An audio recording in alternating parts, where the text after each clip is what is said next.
everybody. Welcome to our board meeting. We're going to start with the Pledge of Allegiance. I pledge allegiance to the flag of the United States of America and to the republic for which it stands, one nation, under God, indivisible, with liberty and justice for all. As you can see, there's only 6 of us. Clerk O'Connor was excused tonight. And we'll begin with our public hearing. Ross, if you would.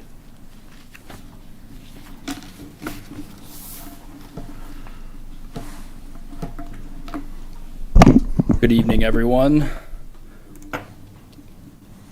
As we're all aware, we're here to discuss the resolution to establish a commercial rehabilitation district on Macomb Street, formerly known as PA 210 of 2005. So a quick overview. The act is an incentive used to encourage the redevelopment of commercial property. It provides a tax exemption for a property where the primary purpose is the operation of a commercial business, a multifamily residential units of 5 or more, or qualified food establishments. The advantage to the taxpayer is saving on taxes by freezing property taxes over a period of time as determined by the board. Over 250 exemptions have been issued by the state. And similar sized communities that have this commercial rehabilitation district program are Alpena, Hastings, St. Joseph, and DeWitt. So a little bit about the tax impact. The tax incentive freezes the taxable value of the building at the current value of the local property taxes for up to 10 years. This excludes personal property like vehicles, furniture, stocks, etc., and the land that the property is situated on. So just think about the value of the building itself. And as described earlier, the term of the exemption is from 1 to 10 years. The Township Board ultimately chooses the term of the exemption. The DDA will assist with scoring criteria to recommend the length of the term. And applicants may reapply to extend a term. However, the total years may not exceed 10. And the certificate will take effect on December 31st following approval by the state. And here's the tax chart example. So in this example, let's propose that a developer purchases a property that's worth $200,000 and pays an estimated $12,367 in taxes in 2023. In 2024, the developer plans to invest $200,000 into the property, which would increase its value to $400,000, therefore increasing the property taxes to an estimated $24,734 per year. Prior to construction, the developer applies and successfully receives a 5-year CRD tax exemption from the township. And once construction is complete in 2024, the tax exemption comes into effect beginning 2025. So in this example, the developer pays the 2023 property tax throughout the duration of the 5-year term, saving approximately $89,858 over the term of the exemption. And these are rough estimates according to the Michigan Department of Treasury. This is the calculation of the exemption. So you times the total mills levied by the previous year prior to construction, that value. So in this example, it's $12,400. And then you times the school district operating mills by the current value minus the previous year value.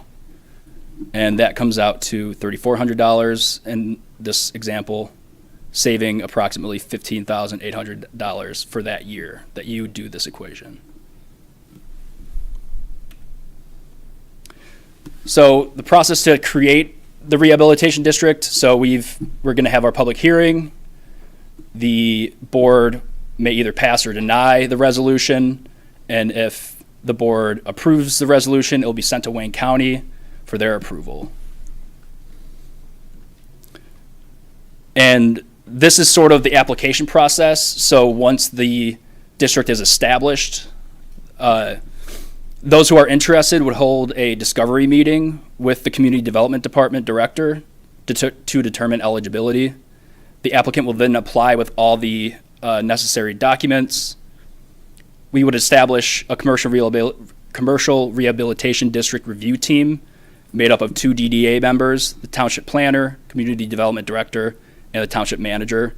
And we have a scoring criteria based off of the amount that they've invested, the type of jobs that they create, whether or not it applies to the goals outlined in our master plan, the DDA master plan, or the economic enhancement strategy. And then the DDA would review the scoring and the findings from the CRD team and make recommendations for the term of the tax abatement.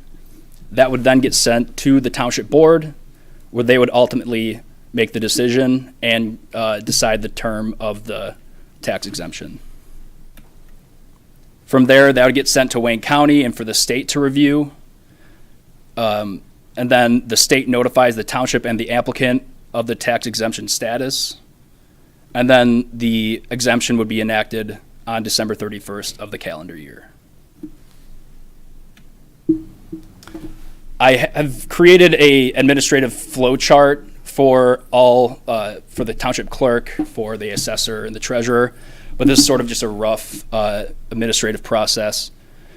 So once a CRD is established, facility owners can apply for a commercial rehabilitation exemption certificate. Upon receipt of that application, the township clerk is required to provide notice of the application to the township assessor and the legislative body of each taxing unit that levies ad valorem property taxes in the qualified local governmental unit where the facility is located. An ad valorem means a tax based on the assessed value of a piece of real estate property or real property. A public hearing must be scheduled for the application, so anytime we would receive these applications of people applying for this exemption, there would be public hearing. There would be that opportunity for the public to come out and voice their opinion on it. And notice of the hearing is provided to the assessor, the applicant, and a representative of each affected taxing unit and the general public. So following the public hearing, the township board may approve or deny the application by resolution. If approved, the clerk and the assessor complete a tax commission form, which is sent to the state. The state will then issue the exemption certificate to the applicant. And there are 6 requirements that the applicant must meet. Work on the facility must not start earlier than 6 months prior to applying for the exemption. The application must state that the property is a qualified facility as mentioned under the Act. The property must increase commercial activity, create employment, prevent loss of employment, revitalize an area, etc. The applicant must state in writing that the rehabilitation of the qualified facility would not be possible without the exemption. The applicant is not delinquent in any taxes related to the qualified facility, and the project must have a minimum total investment of $50,000 to be considered. I just wanted to, yep, I want a picture. yep. You're good. I can share this with you all afterwards too. I'll post it on. I'm good. Okay. And I just want to provide an example. I kind of picked one randomly. This is a case study from Sheboygan. Zone commercial, building size 3,375 square feet, 2 stories, built in 1950, sold for $145,600 in 2019. And this is it today. $448,000 invested, first floor retail coffee shop and second floor apartment located at the back. And the taxes are frozen at that value of $145,600 for 10 years. Or should be 10 years, but I must have, that's a typo. Apologies. So why are we considering this today? Macomb Street has had long-term vacant buildings and lots, approximately 19 vacant parcels and buildings on Macomb, more so vacant parcels. And the cost of restoration does not offer developers a return on their investment. This is just a rough estimate for both of these properties for Vitales. It's estimated for the total cost for purchase and restoration is anywhere from $883,000 to $1.3 million. And that's with the $100 to $200 per square foot restoration cost. And with Nate's, $450,000 to $680,000. So a large reason why, Vitali's is completely stripped out. It's just 4 walls. So in order for somebody to come in there and really see rehab into something that we'd like to see, they need to have an added incentive for that. So this kind of helps meet that in the middle. So. And last, just want to leave some comments from our most recent master plan survey. Macomb Street needs rejuvenating. There is nothing there right now to make me want to spend time there other than to visit a specific business, and less vacant buildings and more areas for kids to run around and parents to sit and drink a beverage or get a bite to eat while being able to watch their kids play. And that's all. You good to ask questions, Mr. Supervisor? Yes. So, Ross, does this apply to rental properties? Could they be considered a commercial property for the purposes of a CBA? Like a rental, like commercial property? Well, like, I have a house and I'm renting it to you. Is that a commercial property? No, a rental. Okay, so residential units, up to 5 or more qualify for this. Okay, so it wouldn't be an apartment complex, but maybe I've got a duplex. Would Yeah. count it. Okay. Well, as long as you have 5 or more units, you qualify for this. Oh, so you need 5 5 or units. more. I Yes, see. yeah. Okay, Yes. okay. Yeah. It can't be a single. No, single-family homes don't qualify. So what I'm kind of thinking about, because I think it's a good example, is like Bishop Cottage is up for sale right now. I know it's on the map as a accommodations and food, I think. So theoretically, the property tax would unlock at the time of purchase, uncap, and go to whatever the rate is presently. And then theoretically, if this were approved, they could request an abatement at that time. If they plan Renovation sufficiently. renovations for either a commercial property. No, it's going to need some renovation. Yeah, it's going to need some renovation for sure, but Okay. it needs to be, and there's certain qualified food establishments that qualify under this too. So not all food establishments qualify, certain ones, it's a very long, Okay. detailed, but that's what the CRD team would review first to make sure that they do qualify for the exemption. Okay. My only other question was, and I assume DDA's already looked at this, like what the estimated tax impact is to DDA. Like what does DDA stand to lose in tax gain over the period of the abatement? Well, it's kind of hard to dictate that. I mean, we could have provided estimates of what we would lose for like $1 million. We just don't know what's going to go in Vitali's or Nate's, right? So I see. we would do those projections on a case by case basis. Okay. And whether or not that would, does the cost benefit analysis really is it worth it? So this isn't a broadsword, this is a scalpel. Like we're going to decide each individual. Yes. Oh, okay, okay. Yep. All No, right, this that isn't makes more like sense then. free market capitalism from Macomb Street where everyone gets tax breaks. That's not it at I all. was like, wow, that sounds great. No, yeah, no. So it is Okay. very much a case by case basis, and it's a very as you see, they have to go through 3 or 4 hoops before they get to township board with Okay. this. So All right, that's all I have, Mr. Supervisor. Joe? Oh, I have one unless yeah, somebody. go ahead, Joe. Ross, back a few slides on number 3, where they have to show and prove this. First off, I think this is a great idea for individuals if they have a business or want to buy a business or want to update their business. I think it's a great idea because it gives them incentive to make it. I got it. To make it look nice and to just make it more appealing and maybe try to get more business in. But on number 3, it says, it's so subjective. The property must increase commercial activity, create employment, prevent loss of employment, and revitalize the area. If I have my business right now and I want to like make it maybe a little bigger, nicer, the entrance nicer, the parking lot better, how can I prove to you any of these?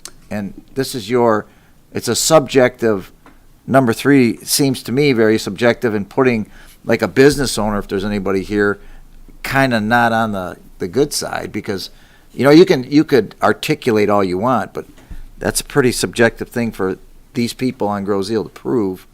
If Yeah, it's well, not an existing, like Nate's, I get it. You change Nate's, I can explain that all the way, or Yeah. Vitali's. But and no offense, like the gas station or the bakery, but if I want to just redo and make it nice, and how do I tell you it's going to do all these things? no, you just have to meet one of those things. It's not all of those things. So for instance, like That's fine. in that case, revitalize an area. Like if you want to redo the roof and the siding on your business as well as the parking lot, and you meet that $50,000 threshold, you would qualify. Then that's fine. I thought they had to hit all these for the team to say it's okay to move on to the next step. Yep.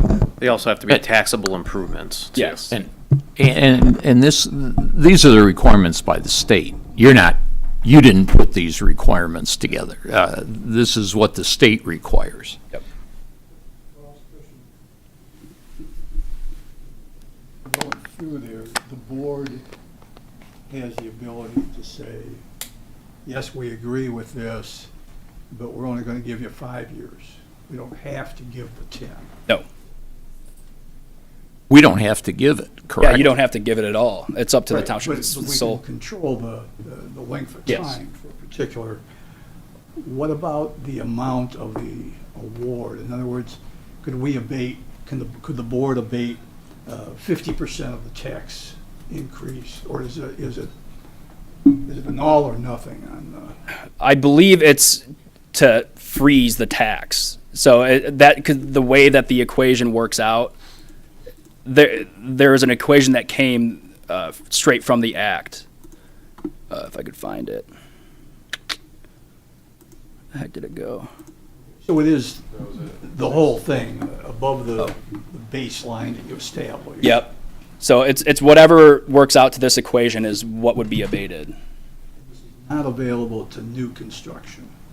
It would be available to new construction of vacant property, as long as it's zoned commercial and has been for the past 10 years. Okay, so if there's a vacant property on the column. Yep. That's zoned commercial. Yep. Commercial for at least 10 years. Yep. Somebody could come in and put up a building. Yep. That does, XYZ. Yep. then their baseline would really only be the value of the vacant land. Correct.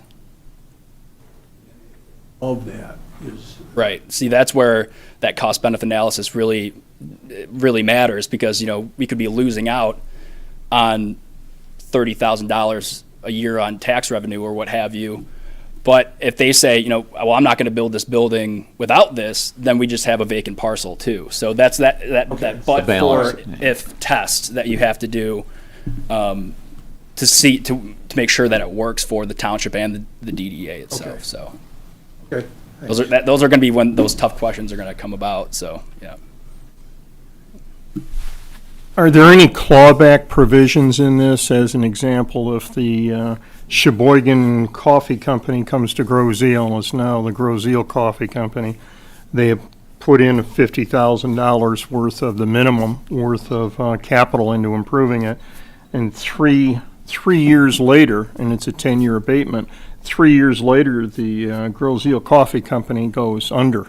Yep. What happens for the balance of the 7 years, and does that property sit vacant?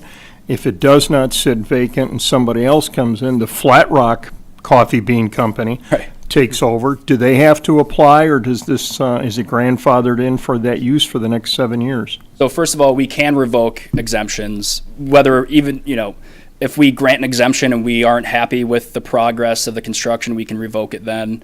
There's a lot of things that we're able to revoke this certification. And as far as the change in hands, that's a good question. I think that it runs with the property. I would have to look into that specifically. I don't have that answer for you. I'm right just looking to see what happened if the best laid plans of mice and men fail midway Yep. through the abatement period. Yep. I believe that we would. I think that if in your example of the Sheboygan, like they are vacant for a while and nothing's happening, then we could revoke it then. But when it changes hands, I'm not sure how that.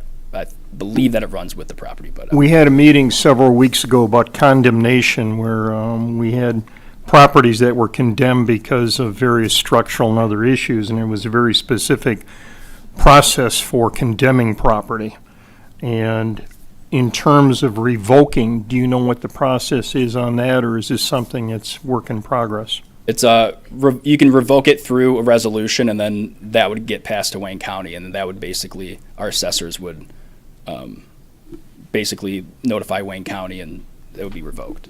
And then my final question is, looking at the step process, all the different stages and approvals that need to be done all the way up to Wayne County in the state of Michigan, is my understanding correct that if any one of those rejects it, does that include the school district or just flat out Wayne County, state of Michigan, and those agencies? Unfortunately, the school district does not have a say in this. They can speak out against it 100% through the public comment, public hearing process, but if they aren't in favor of it, they would just have to be heard by the township board, and if the township board feels that their denial is worth merit, then you would be able to turn it down based on that. So their opinion can be heard, but they're Yes. not determinative in passing on any of this, only Wayne County and the state of Michigan once it leaves this island, correct? And what criteria do they apply to decide to grant or not to grant something, Wayne County or the state of Michigan? That's a good question. I tried to find that material and could not find it. I think it's just a matter of if they meet all the requirements and, they meet all the requirements at the local level. To my understanding, it's typically approved at the state and county level. I'm not sure if they have a scoring sheet similar to ours.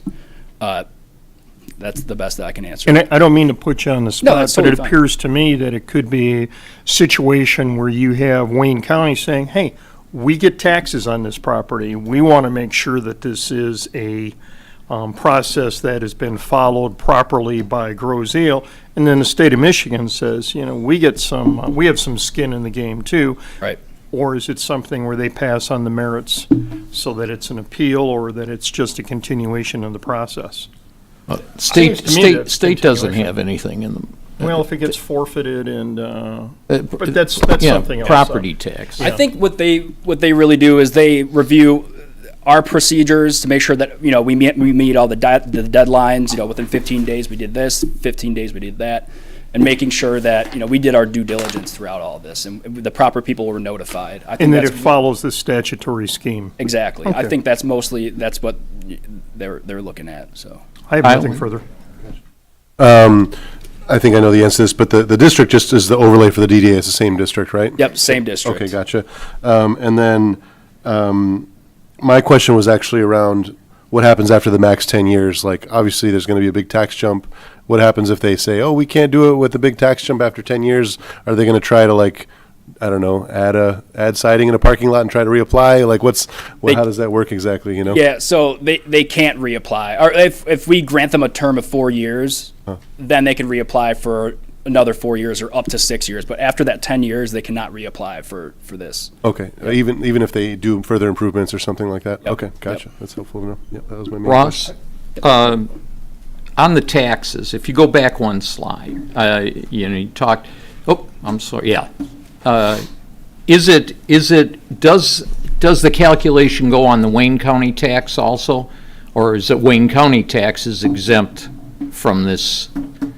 I think Wayne County taxes are exempt from this. So it's just our Grosse Ile Township and the school? Yes. I thought this was in here. According to what is on this, it says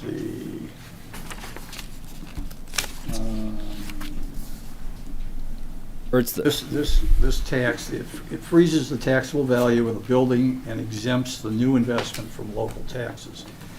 School operating taxes and the state education tax are still levied on the new investment. So it's state and local, that's not Wayne County. Yeah, it's a school. That's what I'm Wayne saying. County. Yeah, I mean, I'm sorry. Oh, Wayne School- County school, okay. School and local, not Wayne County's taxes. Wayne County's, the way I read it, would be abated. And What? our Where, local. you said local and school? No, schools and the SET are still levied. Yeah. But you. They're well, not abated. Yeah, and that, my question is it just local taxes that we're talking about, which would be ours, or are we talking about Wayne County also as part of that? right. I mean, I didn't, from looking at this and reading, I can't tell. Obviously, we care about ours. Right. if it didn't hit Wayne County taxes, then there'd really be no reason for them not to grant whatever we sent to them. Right. If it does hit their taxes, then they'd have more of an incentive to say no, possibly. Gotcha. So I'm just wonder- working from Yeah. the equation they gave me. Yeah, so that's something to look into. The only other question I had is each one of these is subject to a public hearing. Would that public hearing be held by the CRD or by the board? By the board. It would be by the board. Yeah, it would be the board. Okay, so when you came to us to make the presentation, that'd be the public hearing. I mean, that's when we'd do it. Correct. Okay.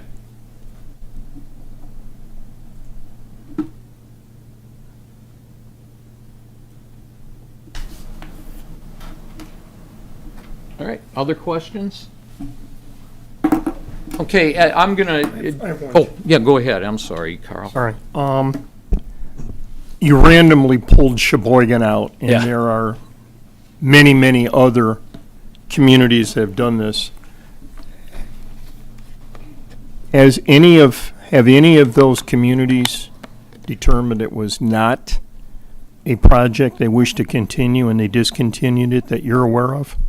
I've seen, just looking at the past 3 years, there's been a couple that they were able to rescind their the exemption. Unfortunately, there's not a lot of public information out there about these tax programs and exactly why they decided to repeal their the tax exemption, but that has happened. From what I've seen. I think what Carl's question was the program itself, Oh, the not program an itself. individual. Oh, okay, an individual. I don't know why you would, because you have you're the one making the determination. Right. So you can sit here and just not, your board or council can just Yeah. sit and say no, no, no, and then, I've only seen individual, rescinding the exemption for individual cases, not the entire program. So there's no communities that have gone ahead and said, no, we're going to discontinue this. It's possible. It's a tool in your toolbox. Right. then. Exactly. Exactly. It's a tool in your toolbox. yeah, Yep. since you have all the control. Yeah. I have nothing further. Thank Okay. you. I'm going to just change things up since we just had the presentation. I'm going to move the public comment on agenda items to this part of the meeting so that you people, the people out in the audience, if they have something to say that's germane, come on up, Kevin.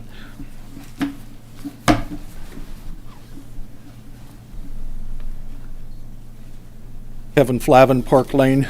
Not to tell you how to run your meeting, sir, but my understanding is the hearing is a separate meeting, and that has a separate question and answer, and then you go into your regular meeting.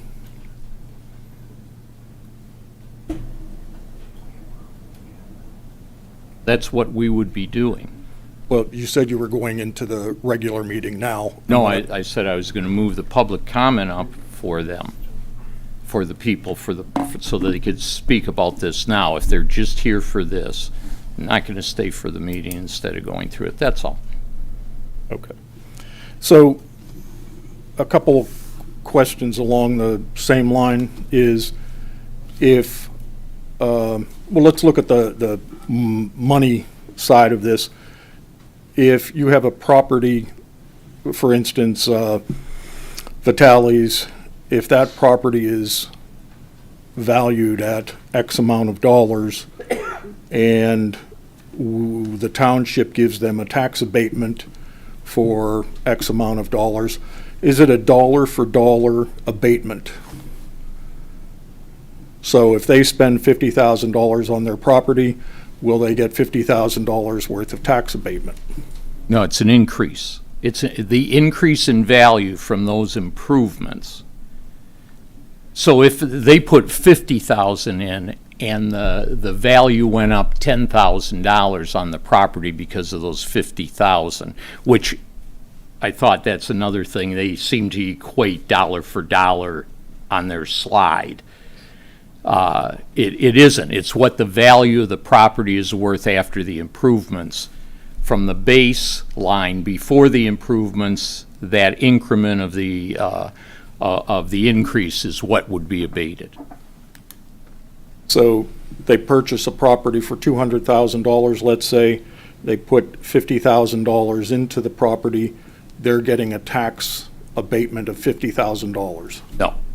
They're getting a tax They're abatement. whatever, they put 50,000 in, that, you know, they bought it for 100, they put 50,000 in, and now the value after their improvements makes it worth 110. That 10,000 is what they get the abatement on. Okay. So one of the questions is, if does that cause, if nobody's interested in buying the property, supply and demand would suggest that the property value would decrease. So are we, by offering them an abatement, paying less on their taxes, are we artificially keeping the value of the property higher than it should be? In other words, if the demand isn't there, the property may not be worth. In other words, do we do an evaluation on that building prior to offering the abatement? It's what our assessor has it valued at. So I'm saying, is there an independent? There's not, it doesn't, we don't come in at the time of this going on and now redo the base on it. It's whatever at that point in time that the assessors have that base value, have that value at on that property. So for instance, again, Vitale's, if it's just 4 walls and there's nothing else inside, has the value of that property increased over the last 10 years, or has it decreased? In other words, shouldn't there be an independent evaluation of the property to find out what it truly is worth? No. That's what the buyers would do. Yeah, I mean, It buyers doesn't are, affect the assessed value. So I guess what I'm saying is, Yeah. if we're doing an abatement, are we artificially keeping the value of the property too high, so that taxpayers are then losing income? In other words, that the tax dollars are paying for a higher value property. since we don't have this, we don't have any history on what we're doing. I don't think, I mean, the assessors are supposed to be assessing that property at its fair value. And if it's, I mean, that, which has nothing to do with what it's gonna be bought for. I mean, they can have it at 200,000 and a guy can come in and offer 100,000 to buy it, and it can be sold at 100,000. There's nothing that makes it have to be having to be bought at what it's assessed for. So, but in that instance, having said that, the assessed value would be the 200, and whatever taxes were generated by that 200 would be the base level. So it'd be something else that they would have to do to come to the board of review and argue that base is too high. I mean, I'll just say, I think it's a fair question. I mean, I think at the worst, you could be giving a you could be artificially increasing the price, as you say, for the amount of time it's approved, but the idea of it is, of course, when it runs out, then it go back to the value that it should be. Yeah. Theoretically, that the owner of that property should be coming in and saying, hey, this isn't, like, it's a vacant building, it's not a running business, there's nothing inside here, I think you have this too high, and, that argument is something that he could be doing or she could be doing. Kevin, I think a key part of the analysis is going to be the payback period. How long will it take the township governing authority to make up the difference between what was previously taxed and where it's taxed after the end of that 5-year period or 10-year period? If the tax return is 2 or 3 or 4 years, I think it's fair to look at that as something that would be much longer than a 10-year period. And I think what the state is trying to do is to go ahead and have your property values increase so that in the long term, there's a net tax benefit to the taxing authority. You're not low on the tax totem pole after the 5-year or 10-year or whatever that period is in the abatement amount. Then you should look at real return on that property for a longer time.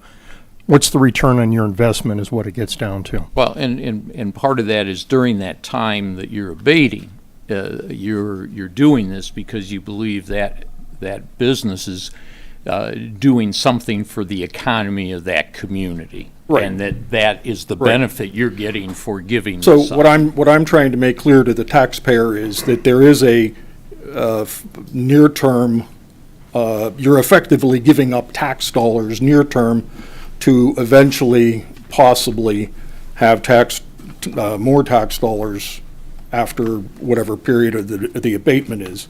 And that economic value that you're getting from having that business there, that versus just having property sit Right. vacant. Right. And still, if I could just add, Kevin, that if it's the abatement that will drive somebody to buy Vitale's and turn them into a thriving business on Macomb,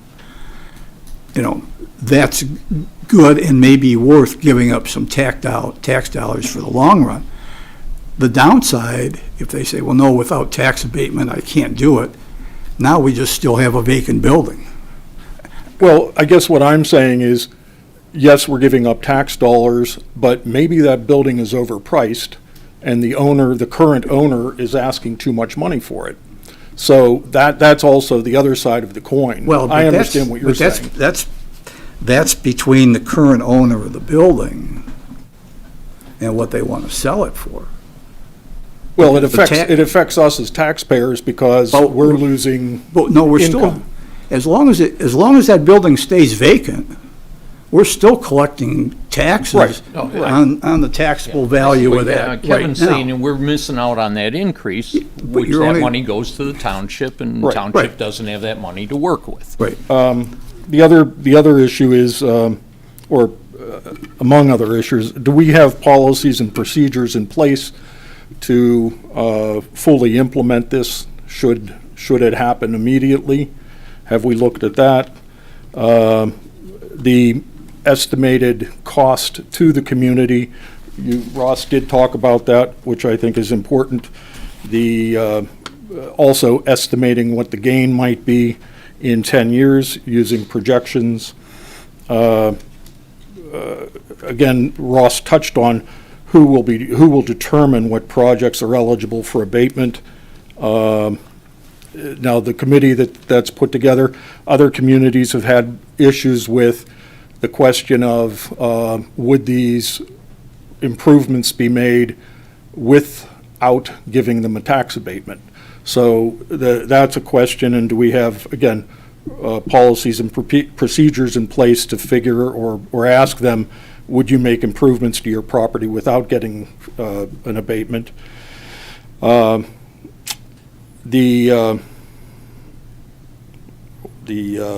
also curious, we're in the process of doing a community-wide plan, and we also we have a plan for Macomb Street, the DDA plan. We have a plan for Our the master plan. master plan, and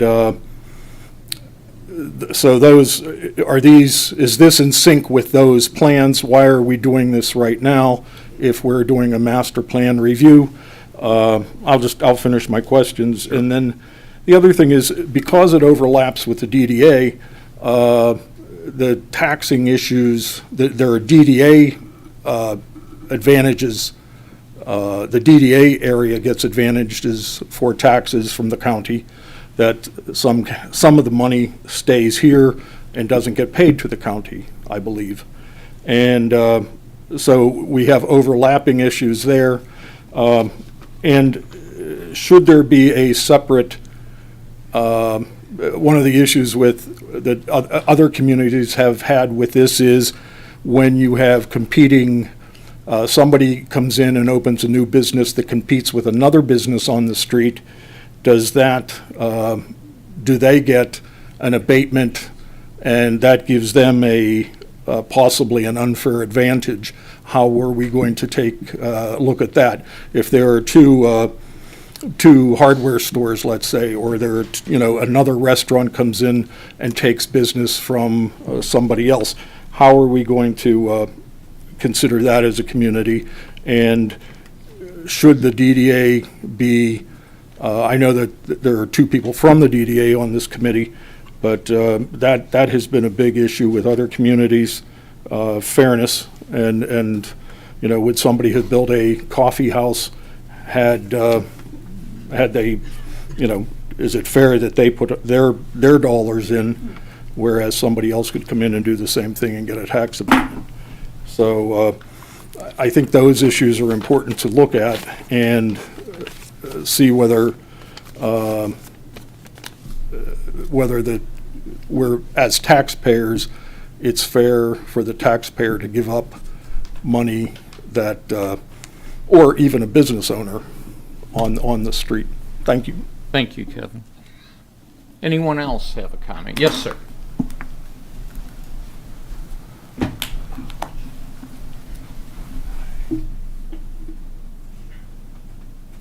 Jerry Hatley, 24128 Lyons Road, Groseal. My question is, I guess Gray Street is also considered Macomb Street. Is that correct? Yes. Yes. Okay, so if you took that vacant property on Gray Street and you developed it into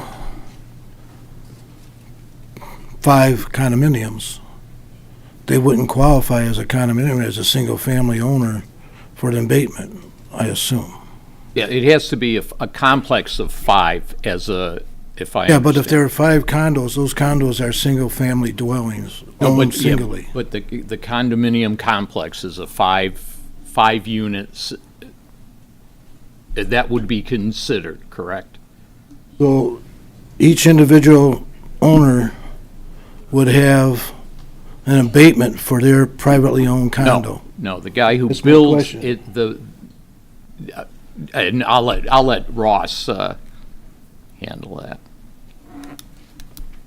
That is a good question, Jerry.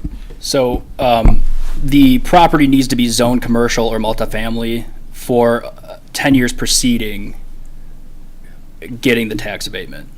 So these would, the properties on Gray Street, they would have to be rezoned into multifamily units and then built multifamily units, and then they would qualify 10 years after the fact for any future improvements. So as a privately owned condo, each individual landowner privately wouldn't qualify, but if you built them as a 5-unit apartments, they would qualify, so the developer would develop these 5 units as apartments, get the abatement, and then after the 10 years, sell them as condos and get rich. Maybe. Are you talking about the existing condos right now? No, I'm No, talking he's about the talking about vacant land on vacant Gray land Street. being built. You could build them as apartments, get the abatement for 10 years, sell them after 10 years, and make a ton of money in the meantime. Well, They're yeah. not- What would prevent you from doing that? I think this is a hypothetical Yeah, question. yeah. And it's not. you I mean, just build- don't know. You build I mean, apartments, you sell, Kraus did it with Well, Royal but- Orleans. He but- started them out as apartments and sold Well, them as no, condos. and certainly that happens, but we can't do a what if. Well, I mean, we can't. We have to look at this situation that comes to us, and that won't be until down the line. This but is as brand new apartments, to the us. township would not capitalize on the tax base because they're apartments. Well, I think It the wouldn't That's capitalize- economic, Wouldn't capitalize it till after 10 Well, years if they were but sold as remember, condos. part of that, actually a big part of that is the economic value that the community gets out of doing this. It isn't just to give a tax abatement. But we're not getting any more than we would out of the vacant land right now for for Yeah, 10 years, well, and I go get anything more. If you build it, if you have five apartments there and people are living on Macomb and spending money in the businesses on Macomb, you're getting economic value. I guess. I mean, it's, again, theoretical. I don't know if that falls under what crossed the road first, the chicken or the egg, but maybe Yeah, so. yeah. But, Thank you. okay, thanks, I think Jerry. you know what I'm saying. Anyone I else? think somebody go ahead. somebody said something to me the other day about we have a tax problem here in Grosse Ile, right? We're a small population. We want a lot of goods and services, which means we got to pay some money for them, right? And there's been some public discourse about the cost of taxes here, which, by the way, is mostly Wayne County and the school, but one of the ways we can reduce the tax burden on each individual citizen and business owner is with more development, right? That doesn't mean we're going to bulldoze the open spaces and put in a ton of tract houses, but we need smart development, right? Small, targeted, clever development that's going to generate more taxes for Grosse Ile without necessarily changing the character and green nature of the island. And from my perspective, I think this is one of those little tweaks that can help move us in that direction. So I think you're right, Jerry. We lose out for 10 years, but I think after 10 years, we collect more taxes than we would have on the vacant lot. So maybe that's the board of 2035's taxes, but it's still better than nothing. So. And that's just all the things that are going to be looked at when you decide, should it be 10 years, should it be 4 years, should it be 2 years, or should it be at all? I mean, you have to look at the situation. I'd like to follow up on your point, Mr. Hatley. We had discussions at a recent board meeting regarding the property behind Hoy Pan that the township has. It is vacant. It is landlocked on 3 sides with residential, and it's probably good for 2 things, and that is parking or maybe some kind of a small park, but it's going to be taxed at a very minimal rate. Let's take your example and say somebody comes in there and builds condos similar to those that are on the adjacent properties, and you've indicated that they make a killing in 10 years. Well, when you look at the cost of development, the abatement that's there, and then somebody comes through and no longer is owning those properties as rental, but they sell those to Jerry Hatley Enterprises, and Jerry has decided to turn it into to condos or whatever, the basis in the taxes goes up significantly. It's not just left there where they have make a killing and then turn around and walk away. The tax base, which is the real long-term perspective for the township, has gone up enormously from a piece of property that was essentially landlocked and not really good for much of anything from a tax perspective to now it's been developed, and that's what this statute is talking about. You go ahead and you develop that property, and now if that property had previously been taxed at $20,000 a year, and you're now paying $15,000 a year per condo at that point, it seems to me that the township at that point will have realized a long-term, virtually permanent tax benefit. And I think that's what you're talking about. Can I come back up? No, we're not going to have that discussion. We're not going to talk about theoreticals here. We want to move on because there's a lot. That's a lot of good points, but they are all theoretical until we have a case before the board. Before it first of all, we got to get it passed. We may not even pass it, and it takes care of everything. There's a lady behind the podium looking to speak. Yes, please. Can someone help her with the podium? I'm okay. Putting it down. Well, we can't see you. Oh. Well, that's probably okay. Oh, is that okay? That's okay. Oh, my goodness. Have trouble at the grocery store, too. That's where I use the phone. My name is Diane Stachel, 8223 Macomb. We've owned that property since 1975.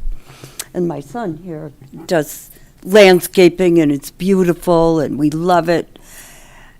And I just noticed that my taxes went way up. over what I've been paying. It's been steady, but this was a big jump. I'm wondering is the DDA going to tax the residential properties more to compensate for the lack of taxes you're getting on the commercial properties? No, the DDA does not tax anyone. Well, whoever, So- The assessor, you're asking. pardon? You mean, will the assessor? Yeah. Make up, are you saying will they make up on the residential for what they lose? No, number one, they couldn't. And they won't do it. I mean, they wouldn't do it, and they can't, because they're assessing you based on the fair value of your home, not what's happening with Okay. Grozeal Well, that hardware gives me store. some comfort. Yes. And I think I had another question, but I forgot. Take your time. So I think it would behoove to have more businesses like restaurants and stores and things like that rather than more residential dwellings. Because a lot of people don't shop on Macomb Street. I've been here since 1975. And actually, there's less activity on Macomb Street than there was when we bought. Macomb Street used to be really fun when we had the Azalea Festival on Macomb Street, and now it's a carnival at the airport. Nobody from my era likes it, really. So I think it would be better to have more activity on the street rather than more residential. Well, and I think it's open, and it's a matter of who comes. We have different parcels there that are zoned various ways. Business, commercial, or residential, and it depends. It always depends on the investor who's coming to buy it and what they want to do with it. We can't force somebody to come here and build a business. They have to come on their own and Right. buy But it there's from residential places already Right. cited for residents. We have a lot of And residential I guess on the other Macomb. concern Yeah. I guess, is anything going to happen to our residential properties? From this? Yes, No. okay.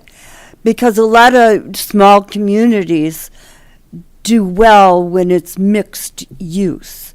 Even Wyandotte, they have a lot of businesses, they have resident, and that's actually what makes a community, where you do things where you live. These little strip malls and stuff, they're not developing communities, and people are very isolated. So I would like to see Macomb Street be a hub of community and even have the Azalea Festival come back. We used to have so much fun, and people got excited, and there were parades. So anyway, I think I've talked enough. Thank you. Thank you. Anyone else? Yeah. Oh, did you, sir?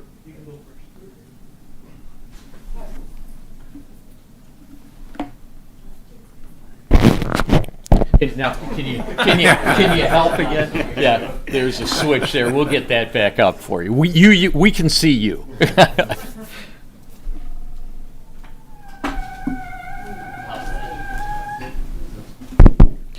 Hello, good evening, board.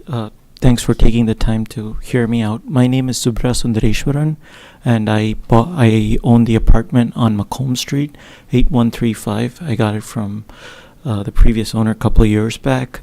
My request to the board is, this is very welcoming, and I think you guys should give it a good thought, because as an apartment owner, I'm already getting slammed by high interest rates, and people are losing their jobs, at least because this is not a job hub. I'm finding it harder to find good quality tenants to put in my apartments. And if it's possible to spur economic growth on Macomb Street so people can stay there and walk to their business or whatever, I think that'll help a lot of apartment owners in the area. And also, I see that there's a lot more happening downtown if I go to Trenton, or if I go around. Like if I come through 75, I see a lot of restaurants and things on West Road, a lot of shopping complexes and small shopping complexes, as well as big ones with Targets and other big established chains like Buffalo Wild Wings and Lowe's. So unless somebody works on the island or is in the school or is on the golf course, I as a young person, I don't see a lot of younger folk, and I want to own that property because this is the safest place in the entire state, and kudos to us for that. So if more younger people come with the interest to rent and want to stay here long term, that'll help me to keep ownership of the property longer. Whether I make a return on it or not will be market dependent, just like how any other real estate market is. Sometimes we have a high. Back in 2008, everything crashed, and there were dollar houses in Detroit selling. So I would request you to please help us, like at least have an opportunity where if I have to spend $50,000 on top of servicing my property for interest and principal and also other factors, if there's some benefit, then it will help me a lot. And I hear the other concerns from other people with regards to loss of taxes in the short term, but I would humbly request the board to look at it as a long-term project to kind of help us, or current owners, to not run out of business, not just mine alone, but I think lesser activity on Macomb for multiple reasons means lesser money spent for those businesses too, like the hardware store or the CVS or the coffee shop right next to Kroger. So if it's in your power, please do that. And I think the assessor, Marjorie Gabe, wrote an article last week about how properties are taxed, single-family properties are taxed, about state equalized value and other stuff. I think that's a great article for people to read, to actually understand that that's different and this is different, because a lot of concern is about single-family condos and single-family houses. That is completely taxed in a different way, and this is not that. This is on new edition, so it's we're talking apples and oranges, so it's a little different. So if you can help us out, that'll be great. Thank you. Thank you. Bill,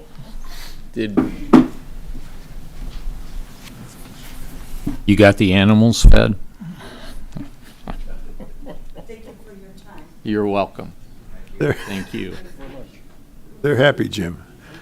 Excuse me. Bill Heil, I live on East River. This issue that we're talking about here tonight is complicated. It involves the DDA, zoning, planning, assessing. It involves the established person who has been here, who wants things to be the same and doesn't want to see changes that they don't like. It also includes the concern for the fact that we have financial pressures that require more money in the future, and we have to find a source for them. I like what Jameson had to say. My thought basically is that we should be very careful before we make early commitments. I have a tendency to want to build something rather large and up, like for senior citizens who are wealthy, and we could get into that. I'm worried about time for a second. You can take any product you want. You can take automobiles. You can have something like a Bentley, or you can have a little small Chevrolet Volt or Bolt or whatever it was. They're all cars. We'll put a Bentley in here. These are people who would have money to spend and would have coffee with their buddy at a restaurant down here. You'd bring business to the local businesses because the people lived there. That's what I'm saying. Because it'd be retired, if that's your target, you have to define a market target. They've got a stable income. We don't have to worry about anything there. So that when it comes in and sits there and is good. But say you want an apartment that's 1,500 square feet, you stack them 3 high. Now you've got high density, but you use a small amount of space. And there's certain people who would like that. And if they have this disposable income, they have boats, they want to play golf, an airport, we've got it here to offer to them. It has a lot of advantage, but you need a plan to put that together. It might involve some people losing their homes because we'd have to condemn them to get the space we need to make that happen. I'm not going to try and say that it won't happen. I'm not saying everybody will be happy with all the results. But the big idea is if you want to live here and afford the taxes, and the demands that we're committed to are growing, then you better bring in some more people to help share the load. And that's the salve to the fact that you don't like the bigger population or whatever that might be there. But we'll need a lot of planning, a lot of thinking, a lot of talking. These remarks that are made here help us understand what we're dealing with. It's very important that everybody who can comment does, because we need to try to take as much of that into account as we can. Thanks, Jim. Thank you, Bill. Along those lines, I'd remind everybody that we are doing our master plan, and which touches on everything, and there are going to be plenty of public hearings and public meetings. Get involved. Let those planners and the people involved in that know your thoughts on what you want for Groseal. Other comments on this? You have one, okay.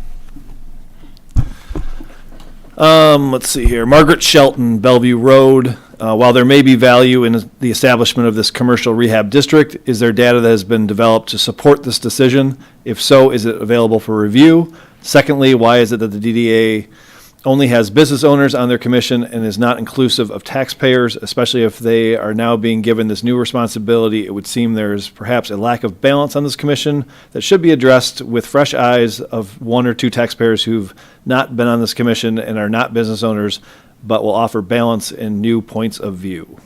That's all I got. Okay. Yes, sir. Ron and Judy Cook, we just moved here, 748 Macomb Street. Okay. Across from the hardware. We came from a small community in Pacifica that kind of went through something like this. I think in 1997, they got rid of a lot of businesses, took down some older ones that had failed, but they brought in a lot of new businesses. I was kind of surprised when we moved here. We really liked the area. It was beautiful, and this was a nice, if you're going to move to Michigan, why not Groseal, right? That was the place to go, and we drove down Macomb Street without going too long, but we were all set to buy in another area. We saw this brand new home that was built because my wife wanted a new home. We were in an older home in Pacifica, California, and when we saw it, we saw the area, fell in love with it. What I was kind of shocked later was how many empty businesses there were. I was kind of excited, like, I think it's Vitale's or whatever it was at the time. It was like, oh, look, there's a nice little grocery store there. But I think you will draw more people. We were in a rush, but I still would have made the same decision. But, bringing business in, other small businesses will help the local businesses because, if I go there for coffee, I can go to the hardware store, and then I can get a donut, next door, and I can go grocery shopping. So we are all in support of that. The more people you bring in here, the better it is, the funner it is, and I've witnessed it where you bring those people in, and it's a great thing. So, thank you. Thank you. Can we use that line? If you're going to move to Michigan, you might as well be Groseal. Absolutely. Anyone else? I can't. Is there anybody back there? Okay, with that, we'll close the public hearing and move on with our regular meeting. We've done the pledge, additions, deletions to the agenda.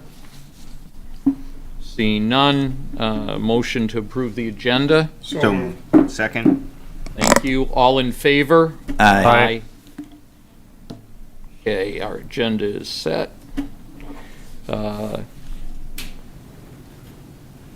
Okay, we did touch on obviously public comment on the regarding the public hearing, which is also our action item, and I would just ask, is there any public comment on anything else on the agenda?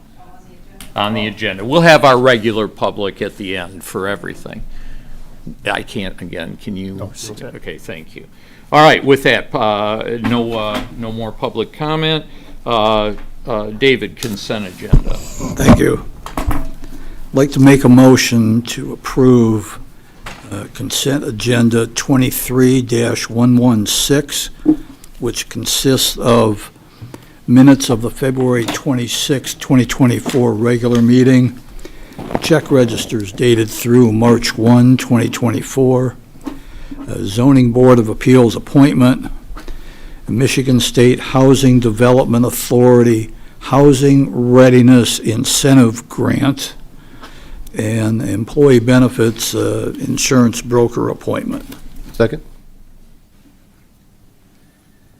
Comments on the consent agenda, anything? I did, actually. I just wanted, just for someone to tell me about the ZBA appointment, if anyone knows who the applicant is. If not, that's fine. I just know ZBA's been shorthanded, and I'm happy to see that appointment there.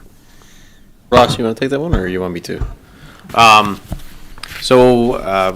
The Community Development Director and myself interviewed, I believe, 2 candidates for the ZBA vacancy, probably about a month or so ago.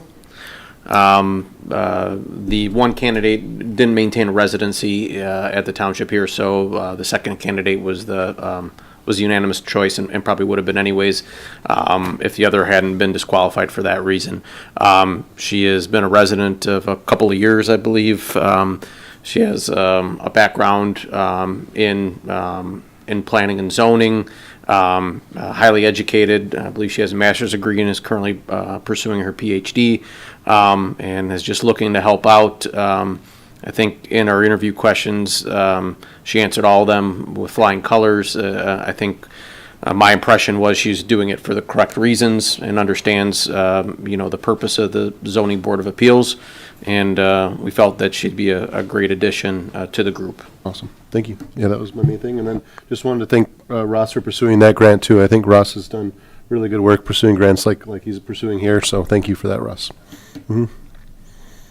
Anyone else? Not seeing any. We have a motion to approve consent agenda 23-116, which includes the minutes of the February 26, 2024 regular meeting, the check register dated through March 1st, 2024, the Zoning Board of Appeals appointment, application approving to apply for the Michigan State Housing Development Authority Housing Readiness Incentive Grant, and the approval of the employee benefits insurance broker appointment. All in favor? Aye. Opposed? And that passes. Which brings us back to our action item. David?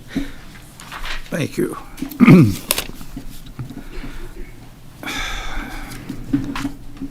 Okay. We have a recommendation of approval of a resolution to establish a commercial rehabilitation district under PA 210 of 2005, which reads as follows. Whereas the Township of Groseal desires to promote beneficial rehabilitation, renovation, or redevelopment of obsolete or vacant property within the township's downtown area to eliminate blight conditions, promote commercial activity and a healthy local economy, and to enhance the local tax base. And whereas it is the specific intent of the Township of Groseal to incentivize meaningful improvement to existing buildings or significant new construction on vacant property within the district that is in direct keeping with the character and values of traditional downtown infill development, and thus recognize the benefit of such development to the greater public realm. And whereas the Township of Groseal desires to utilize the Michigan Commercial Rehabilitation Act, Public Act 210 of 2005 as amended, as an important tool to further the community's economic development objectives. And whereas the Township of Groseal has filed a written request with the clerk of the County of Wayne requesting the establishment of the Commercial Rehabilitation District for the downtown vicinity of the Township of Groseal as identified herein below, and whereas the Groseal Township Board of Trustees determined that the district meets the requirements set forth in sections 2B, 2(b), and 3 of PA 210 of 2005, and whereas written notice has been given by certified mail to the county and all owners of real property located within the proposed district as required by section 3(3) of PA 210 of 2005, and whereas on March 11th, 2024, a public hearing was held and all residents and taxpayers of the Township of Groseal were afforded an opportunity to be heard thereon. And now therefore be it resolved by the Groseal Township Board of Trustees that the following described parcels of land situated within the Township of Groseal, County of Wayne, and State of Michigan, to wit, commencing at the intersection of the center line of Macomb Street, 120 feet wide, and the center line of Meridian Road, and continuing southerly along the center line of Meridian, approximately 605 feet, more or less, thence easterly along the southerly line of Lot 108 of Supervisors Groseal subdivision, and said lot line extended approximately 5,500 feet to the U.S. Harbor line lying east of East River Road, thence northeasterly along said U.S. Harbor line 1,230 feet, more or less, to the northerly line of Grays Drive, 66 feet wide, as extended to intersect with the U.S. Harbor line, thence westerly along the said northerly line extended and along the north line of Grays Drive as platted approximately 6,840 feet to the center line of Meridian Road, thence southerly along the center line of Meridian Road approximately 500 feet to the point of beginning, except the following described parcels. Lots 1 through 13 inclusive of Gray Gardens subdivision as recorded in Liber 37, page 20, Royal Orleans condominiums, Wayne County condominiums, plan number 286, East Shore condominiums, Wayne County condominiums, plan number 11, Colony condominiums, Wayne County condominium, plan number 53, Park Lane Villas, Wayne County condominiums, plan number 155, Park Lane condominiums, Wayne County condominiums, plan number 160, Grays Village, Wayne County condominiums, plan number 273, Golf Club Manor condominiums, Wayne County condominium, plan number 141, South Shore Properties, also known as Isle Royal Apartments, being the west 200 feet of the east 600 feet of Lot 101 of Supervisors Groseal subdivision number 7, as recorded in Liber 63, page 58. See Exhibit A attached. B, and here is established as a commercial rehabilitation district pursuant to the provisions of PA 210 of 2005 to be known as Groseal's Commercial Rehabilitation District Number 1. Let it be further resolved that the Groseal Township Board of Trustees hereby designates the Groseal Township Downtown Development Authority review and non-binding recommendation authority of all applications received by the township under the purpose of this resolution. All such applicants shall be reviewed by the Groseal Downtown Development Authority, and any non-binding recommendation forwarded to the Groseal Township Board of Trustees for review. Support. I think. That was a long one. Any more comments on all of that, which, we heard quite a bit in the public hearing. Ross obviously went over what this means, what it is. I myself just look at it as another tool for the township to use. It doesn't bind us to have to do anything, but it allows us to do something if we want to. Other comments? Not hearing any. We have a resolution Can we waive the second reading? Can we waive the second reading? Okay, we have, so what we were voting on, thank you so much. Yeah, that's not mandatory, Dave. We have a resolution to establish a commercial rehabilitation district, PA 210 of 2005. All in favor? Aye. I'm sorry, we're gonna have to, it's a resolution, we do a roll call vote. That's okay, so Joe, I'll start with you. Okay, Jameson? Aye. David? Aye. Carl? Aye. Kyle? Aye. And I vote aye. We can establish our rehabilitation district. Thank you. All right. Now we have public comment for any topic. I know, Kathy, are you back there? 3 minutes, please come, name, the drill. Mr. Kathy. Yeah. We don't recognize you with that cap on. My Hillsdale. Kathy Walker, 26051 Thorpe Court.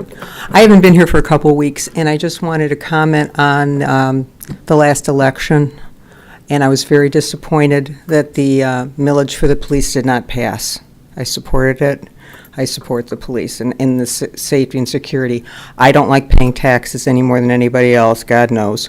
But that's one thing that I wish would have passed. And secondly, I'm hoping that somehow when we're doing the budget, we'll find money to maybe get the extra police somehow, because there's always, I was a budget person, there's always a way of finding money in a budget. So I'm hoping that that will be done even though there was no millage that was passed for the police.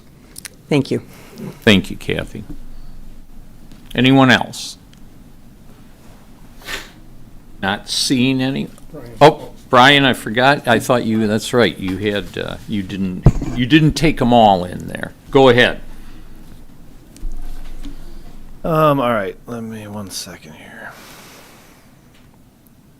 Michael Sullivan, Church Road. The police millage failed due in large part due to the new ballot language. Talking with friends about language reference to the DDA and the airport meant 2 new taxes. They would have voted for the police except for the perceived new taxes. Residents have often been informed that their taxes do not support the DDA nor the airport. The new ballot language was read as a contradiction. The new ballot deprived the police of critical new funding. Do not repeat your error by using such ballot language ever again. And I have one more. It's a bit longer. Christine Davis, Canterbury. I am writing in regards to 23285 Meridian, a single-family residential home that is requesting a special land use as a church. I am opposed to such a variance for the reasons below. This is a residential single-family home. It is not conducive with a single-family neighborhood with the plans to open a 7-day-long religious retreat. It should be in an area already designated for such use. This organization, known as Jewish Fresh Start, is already a nonprofit corporation, which is a problem in many ways. First, they are a 501c3 organization with a federal tax ID number. If they are, the township cannot collect property taxes. They are tax exempt. In order to operate as a church, and especially one that holds overnight retreats, they must have various licenses, permits, and inspections to operate as such. First, it has to be inspected by the Wayne County Health Department. Is there enough facilities for the number of guests? The kitchen would also be inspected. Then there also has to be enough parking, including a handicap space for such facility.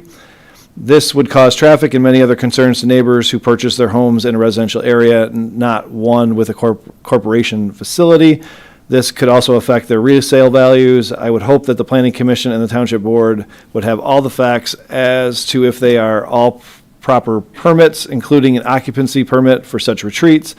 I would love to see an organization start a program that helps people in our community, just not in a residential area. I would hope that the Planning Commission would take into account all the necessary federal and state guidelines that pertain to such a facility, especially one by a nonprofit of a church. All other churches have to adhere to these regulations. Why not Jewish Fresh Start? Please consider all the above factors and ask for them to get proper permits before approving this special land use. That's all I have. Thank you, Brian. Do you have anything for the clerk's report, since the clerk isn't here? Just Clerk O'Connor and myself would like to thank elections clerical assistant Elena Farmer, part-time staff in our office, Colleen Sims and Gail Hager, and all our election inspectors for all their help on the election. We definitely could not pull it off with all the help we get from so many people. So thank you to all of them, and that is all I have. Thank you. Treasurer's report, David. Thank you. All 2023 unpaid real property taxes are now considered delinquent and must be paid directly to Wayne County with applicable penalties and fees.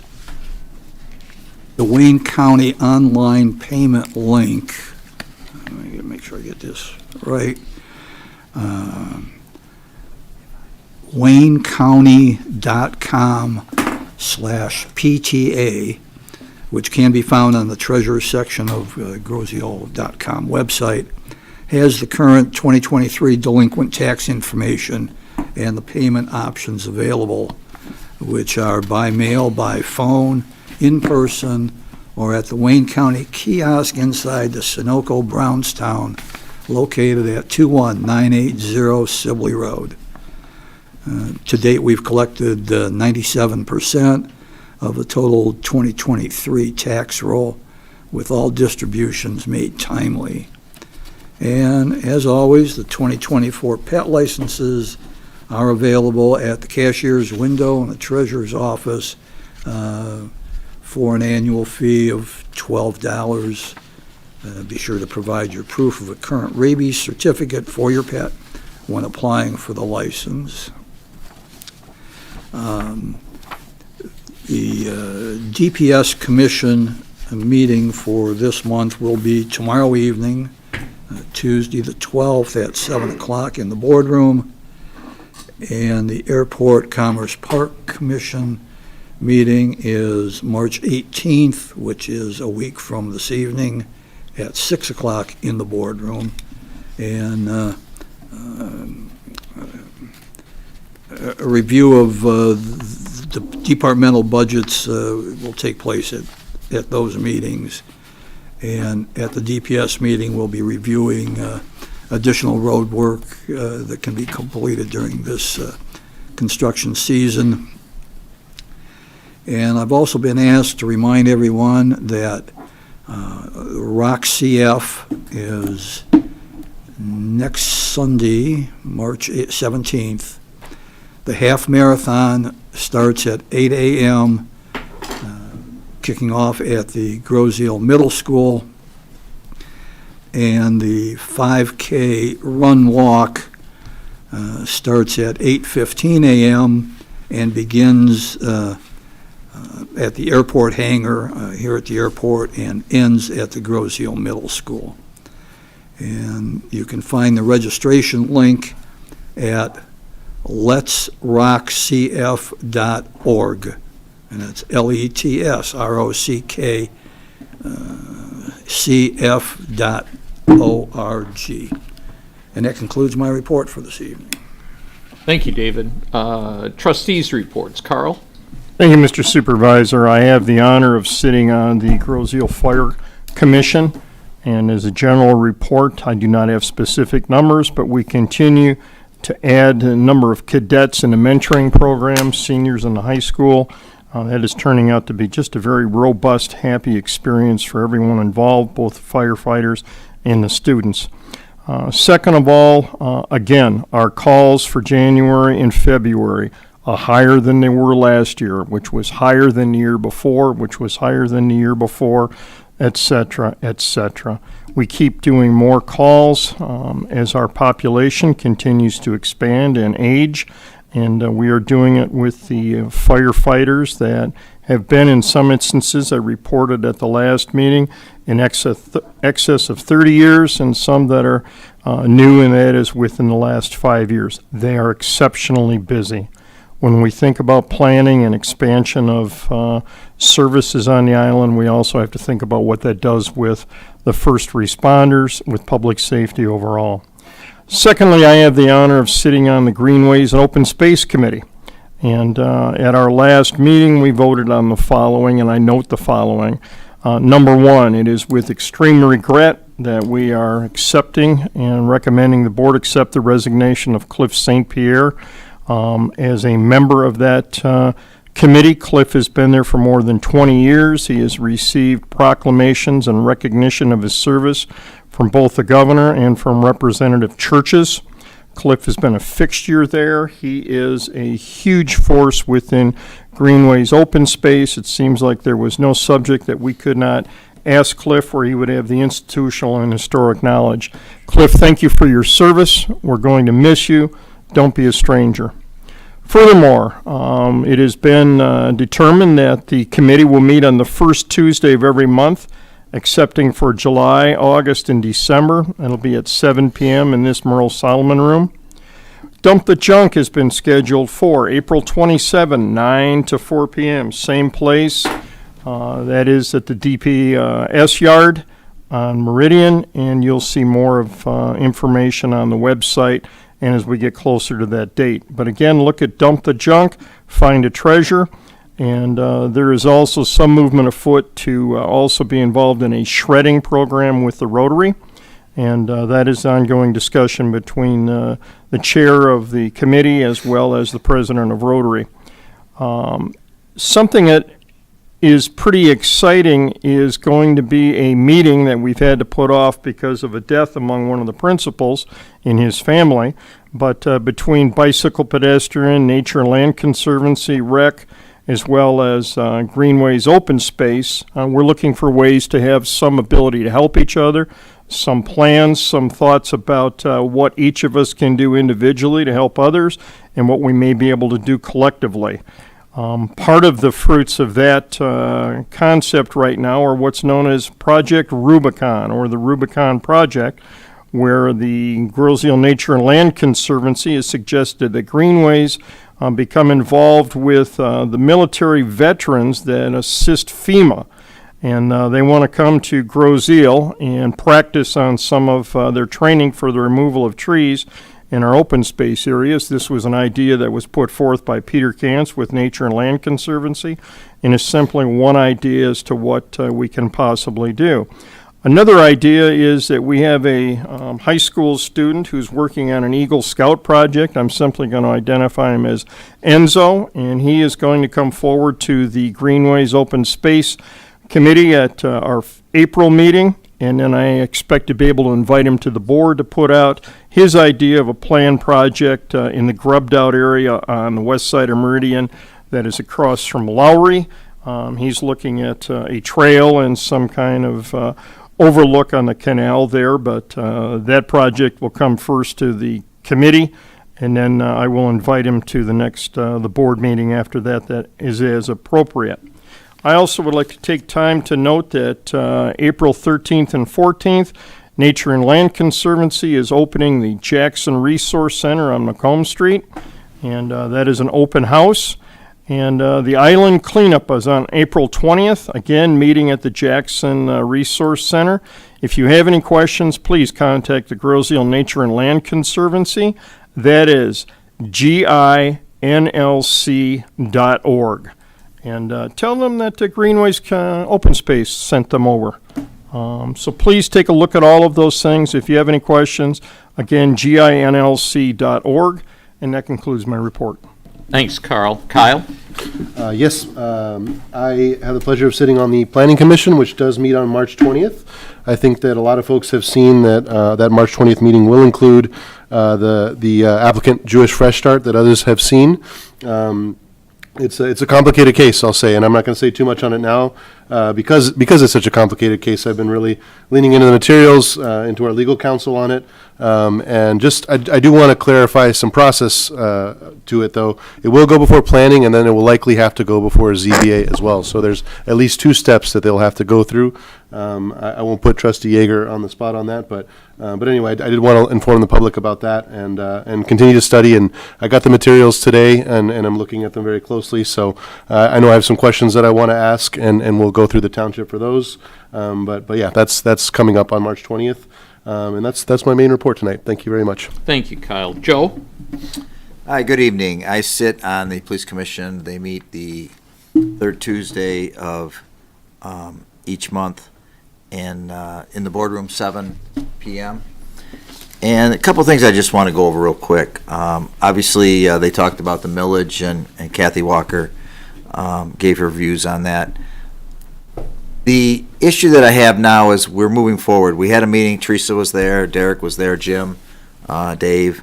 And we are moving forward in the police department. No, we're not going to have the total number that we have had.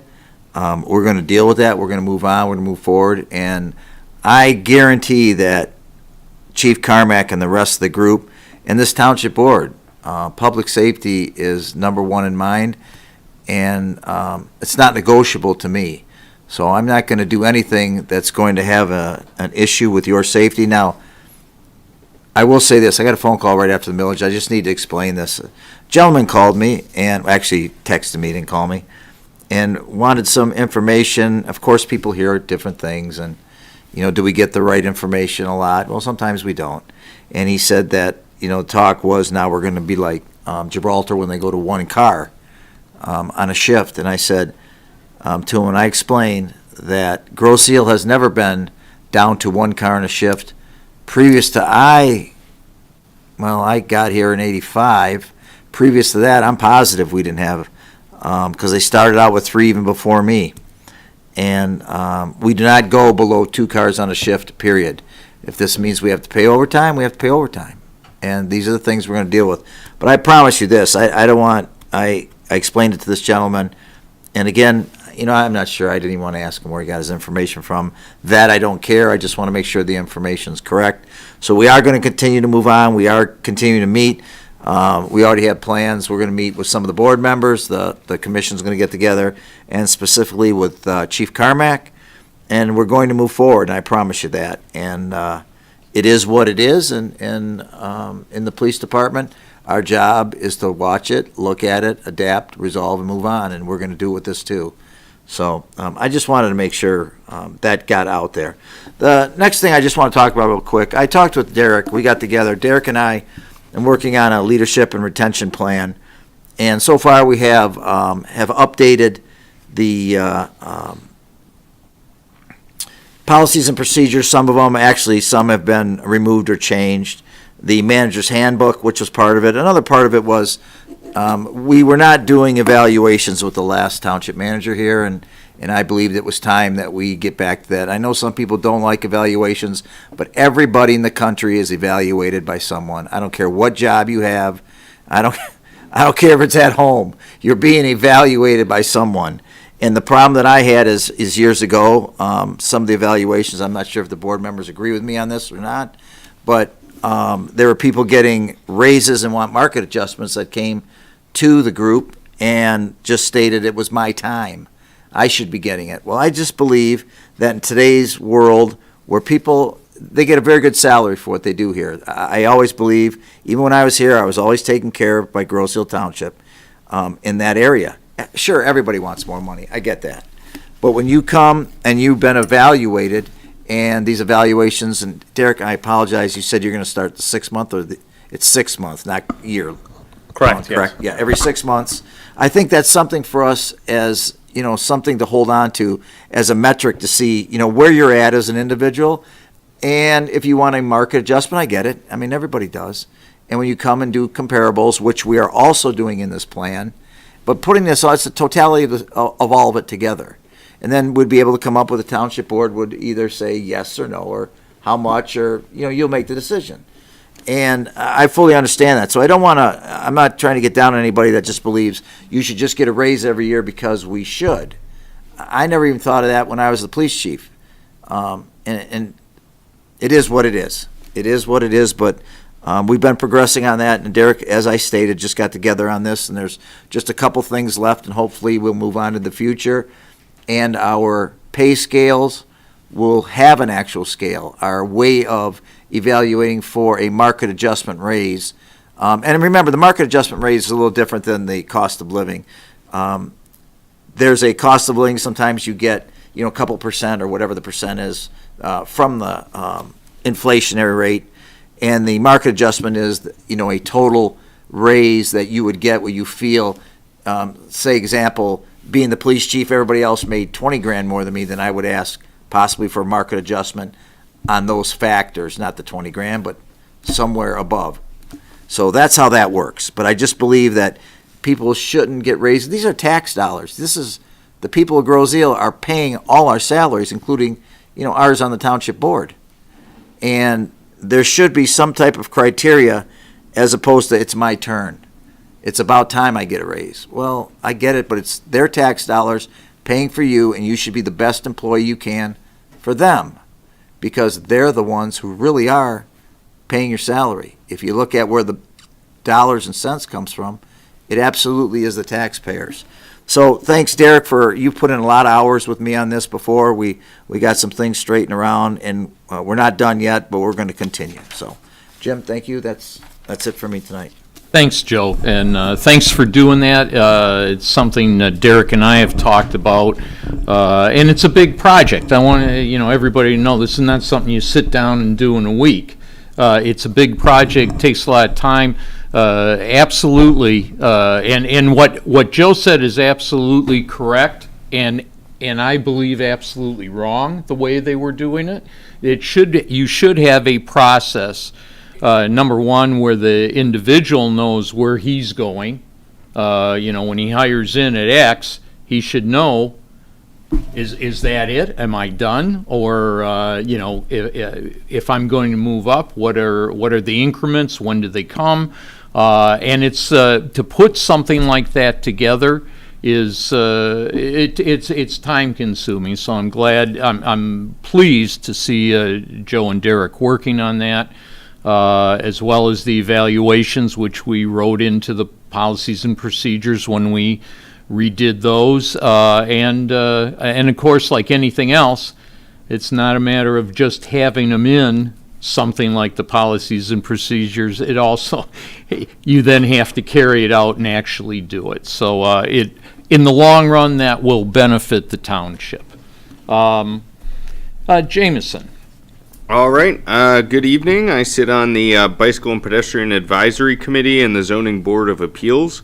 BPAC will meet next week on Thursday, and ZBA on the 26th, and that's a Tuesday. I pretty much said what I need to say this meeting, I think, in the beginning. The only thing I would, echo is Rock CF is coming up next weekend. It's a really great event, super unique to Grosse Ile, so I hope the community will come out and support the runners. It's pretty cool seeing them go by the house, and I think I've done it every year since like 2016. And honestly, a cowbell and somebody yelling at you in mile 11, that's life-saving. So hopefully there's some good community turnout for it and good weather. And that's all I have to report. Thank you, Jameson. Derek. Good evening, members of the board. I just have a couple of quick items. Hopefully by now everybody has heard that the DT towers are scheduled for demolition this Friday at 7 a.m. The Groseal Police Department had put out a notification, I believe, on Facebook with regards to the road closures that were going to be occurring. Just to reiterate, one of the key points, the Parkway Bridge is scheduled to be closed from right around 6:40 and up to 2 hours after the event. And the reason for that, there's some demobilization that has to occur to be able to get equipment out of the area, but primarily the county wants to inspect the bridge and make sure that there isn't any adverse effects as a result of any kind of vibration or anything like that. So it's a safety issue. We just want to make sure everything is in good shape. Hopefully it'll be less than that, but plan accordingly. If you're planning on leaving the island between the hours of 6:40 and probably 9 o'clock, you might want to leave either before or after those hours.